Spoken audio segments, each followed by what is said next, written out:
Hello. I know you're wondering. I know you're asking yourself, what did I read in November?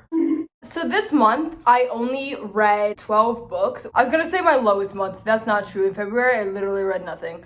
But 12 books, which isn't like the normal speed for me, but I don't really care. But I'm here to talk about those books. I'm probably gonna thank myself for not having read so many books, honestly, because I don't want a long ass video to have to, number one, film, number two, edit. It's just not what I want to do at the moment. So the first book that I read was Whereabouts. This was a short book about a woman who is going through like life and just has like, it's basically a bunch of conversations that she partakes in, and that's basically what it is. It is written very beautifully, and it's just like a little peek inside strangers' minds, and I really like it. I'm being really vague with this description on purpose because I've got to be honest, I remember thinking it was beautiful and really enjoying it when I read it, but I don't really remember details about it, and that sucks, but that's just how it is. It's such a short book though. It's literally just 160 pages. I know that the author is like Italian, and she wrote the book in Italian, and so it's like a translated work. I do recommend this book. I gave it a 4-star, and yeah, hopefully you can remember it and kind of get more out of it than I did. So the next book that I read in November was 7 Days in June.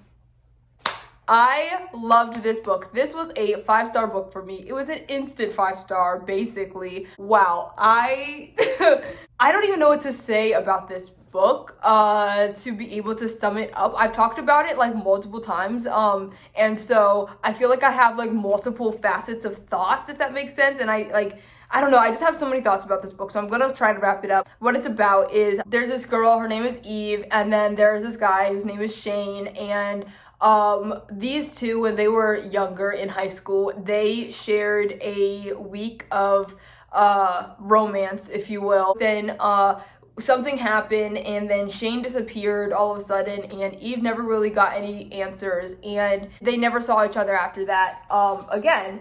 But they had always been thinking about one another, and they both got careers as authors, and Eve wrote this like supernatural smut series that she wasn't really a fan of. She didn't like writing those things. She didn't like the people that she was writing for, like her target audience, she didn't really care for. And then Shane, he is an author who is known to be aloof as well as like eccentric and mysterious, and he has written like 4 books, I believe it is, and they are like considered like instant classics. Like, they're so good, you know. He has like a cult following, like people love his work. And one of his books was called 8, is about Eve, and then Eve's books, the supernatural, the like vampire smut, like, or whatever the fuck it is about Shane, and they both use this coping strategy, this coping mechanism to heal from, or to attempt to heal from one another. Years down the line, Shane comes to an event that Eve is at, and they see each other again, and it goes from there. And it goes between times, like between like when they were in high school and then the current time. This book was so fucking amazing. I was not expecting to love it like I did. Where do I start? Okay. First of all, I'm so glad I picked it up. This book is never going to leave my mind. I know that for a fact. Okay, let's start at the characters. Eve, Shane, and then Eve's daughter, Audrey. Audrey was like my favorite. I love Audrey so much. I was like, if I had a whole entire series with this character, I would never be bored. Audrey is basically Eve's 12-year-old daughter who is super intelligent. She has her own fucking like therapist type thing going on, to her therapist business on Snapchat, and she'll like give advice to people who are like 5 years her senior, and she'll tell them what to do, and she'll be a counselor to them basically. It's just really fucking funny. I was like, I could never ever get tired of Audrey. I really couldn't. And then Shane, I was feeling so much for him. I loved Shane so much. Yeah, he got a career as an author, but then he became a teacher, and whenever he's teaching, he always finds like a person who he mentors and who he really like gravitates towards, feels for, and is basically like a father figure for those people. Like the way that he interacted and was this parental figure to these kids, done so well. It was done so well, and I was like, wow, I love these kids. I love Shane.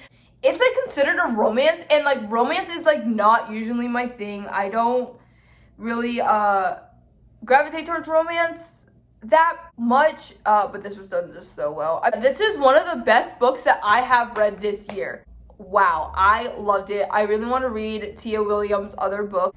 If you are at all like interested, you should go pick this book up because I cannot recommend highly enough. The next book I read was Razor Blade Tears by S.A. Cosby. This book is about two dads who don't really have anything in common except for the fact that their sons were married and that their sons both died. There was a person who was homophobic who killed them. These two dads have not been like the best dads. They were both homophobic towards their sons when they both came out, and they had a lot of learning to do, and their names were Bobby Lee and Ike, by the way. So they both team up to go find the person who killed their sons. I gave it, like I said, I gave it a 3 stars. It was like middle of the barrel for me. Like, I don't know. I don't even know if I have that many thoughts about it. I mean, I really enjoyed seeing, okay, this is gonna sound kind of bad, but like I really enjoyed seeing like the anger that the dads had, the passion that they had. They were going to find who killed their sons, whether it was like life or death. Like they were going to fucking figure it out no matter what. And it was really, I really liked that a lot. It was very heartfelt. It was very sad. I didn't cry at the end. I was numb at the end. Basically what I'm saying is it's a sad as fuck book. The ending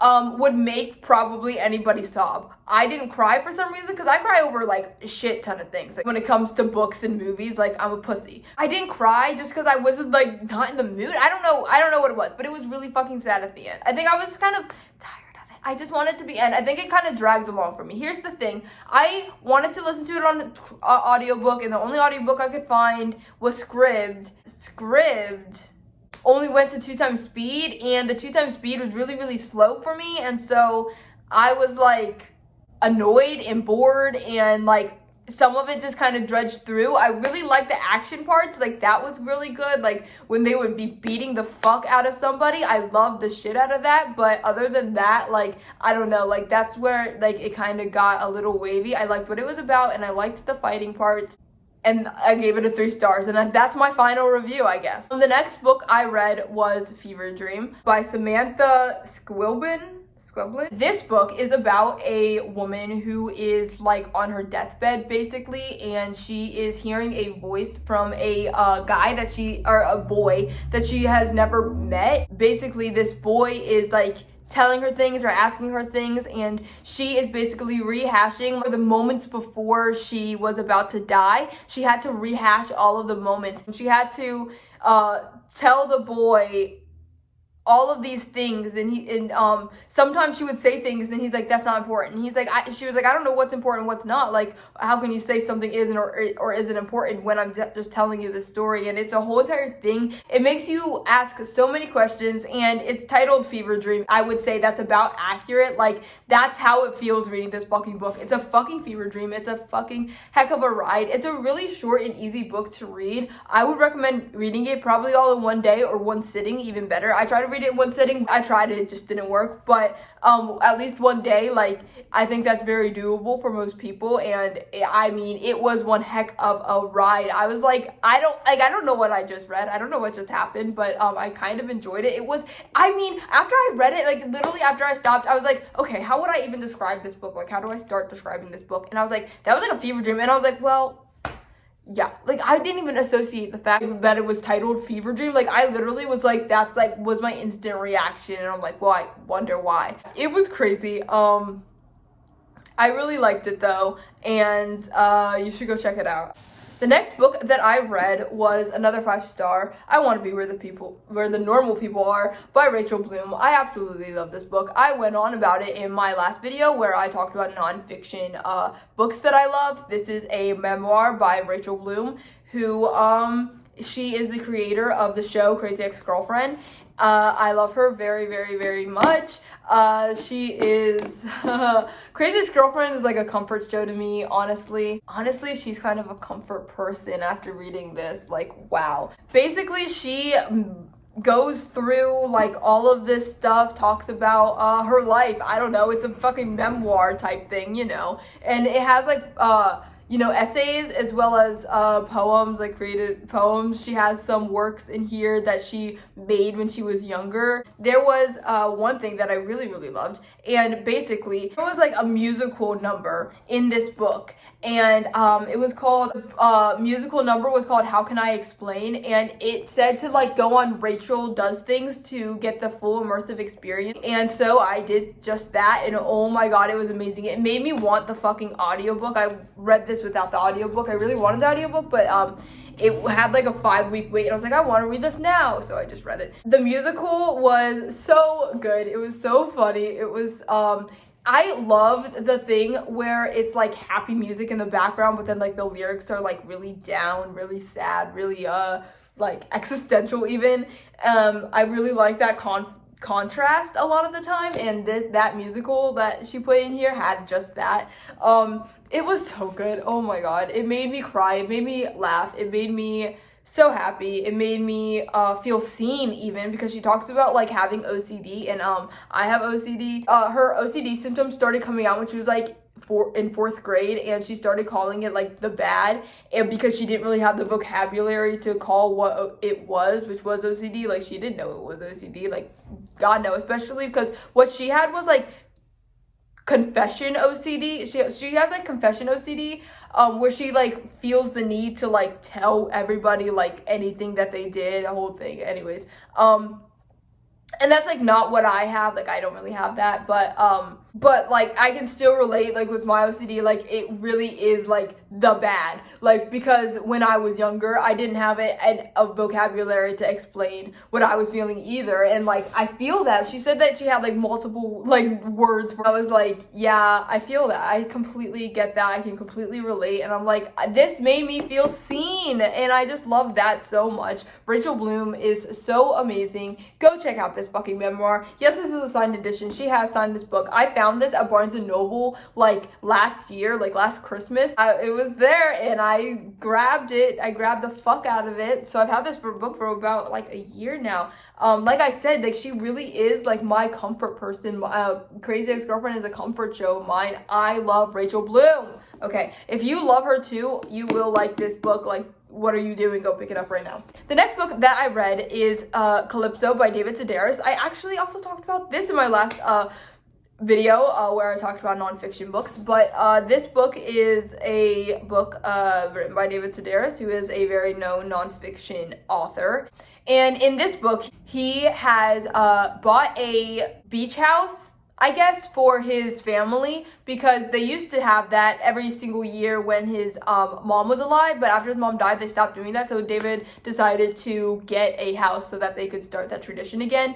And the book is talks a lot about family, and it talks about his mother dying, and it also talks about his sister dying. And although that is very, very sad, David Sedaris expertly intertwines humor with all of that, like with that commentary going on, with that fact of life being said. He still somehow finds a way to make it comedic. Like, somehow just like overcoming it in this way, or just trying your best and doing what you can. Although it is really sad and it touches on those like heavy subjects, it is also so funny. It's basically a bunch of different like stories. So some of them, you know, are more sad, some of them are more funny, you know.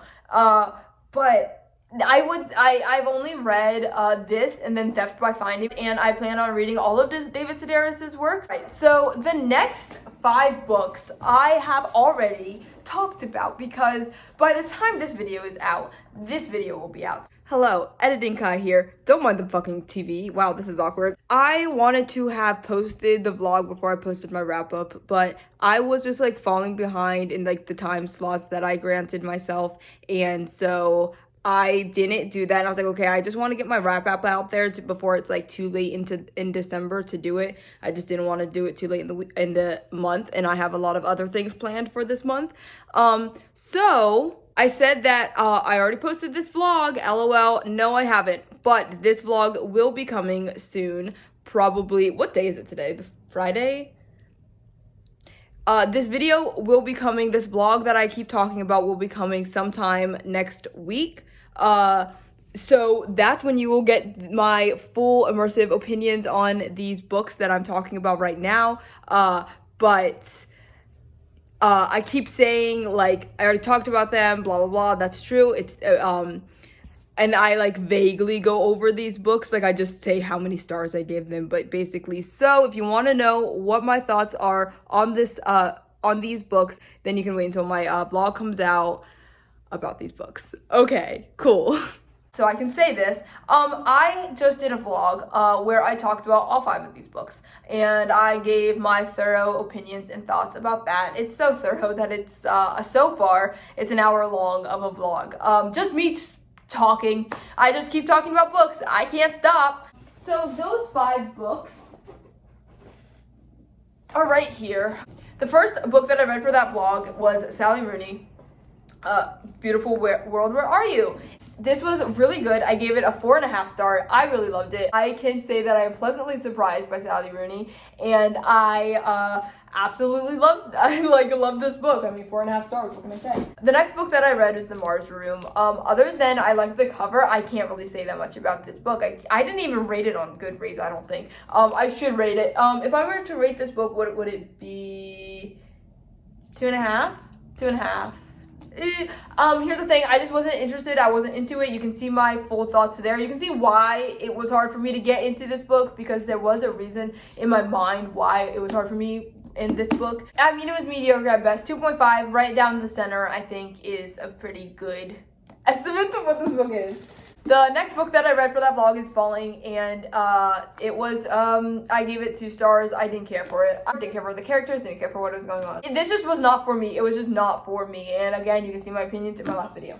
And then I read Sky Falling by Mia Mackenzie. I really, really like this book. I gave it a 4 stars. I recommend this highly to everybody. I talked about it again in my last video. Anyways, so you can see my full immersive thoughts there. This I compared to 7 Days in June. So you know how I just talked about that earlier and how much I loved it? Yeah, it's like more or less like a lot like that.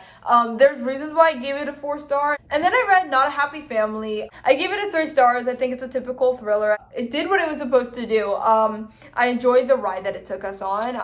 And then the last book that I read for this month of November was Night Bitch by Rachel Yoder. Wow, wow, wow, this one was a delight. I also talked about this in my last video. I gave this a 4.5 star. I absolutely loved it, loved it, loved it. Wow, I cannot even praise this enough. Okay, I haven't talked about it yet technically through video form, because after I read it, like, I didn't update my vlog, but it is so amazing. I love this book. Wow. Okay. So those are all the 12 books that I read in November. Well, thank you for watching this video. If you have read any of these books, comment down below and we can talk about them. Or you can like message me on Goodreads, or you can message me on Instagram. I'll have both of those links in the bio if you want to talk about any of these books. This sun has been so bright this entire time. I should have put those up. I'm dumb, but whatever.